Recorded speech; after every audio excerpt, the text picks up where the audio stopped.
In the United Kingdom, the Accession Council is a ceremonial body which assembles in St. James's Palace in London upon the death of a monarch to make formal proclamation of the accession of the successor to the throne. Under the terms of the Act of Settlement 1701, a new monarch succeeds automatically.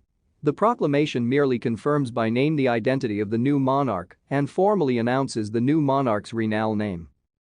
The council is made up of privy councillors, great officers of state, members of the House of Lords, the Lord Mayor of the City of London, the Aldermen of the City of London, High Commissioners of Commonwealth realms, and other civil servants.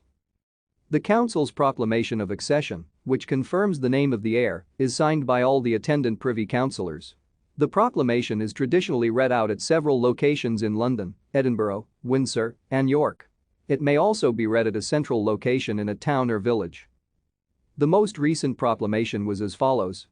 Though proclamations have been worded broadly the same, they also vary as necessary. Thank you for watching. Like and subscribe if you would like to view more of our videos. Have a nice day.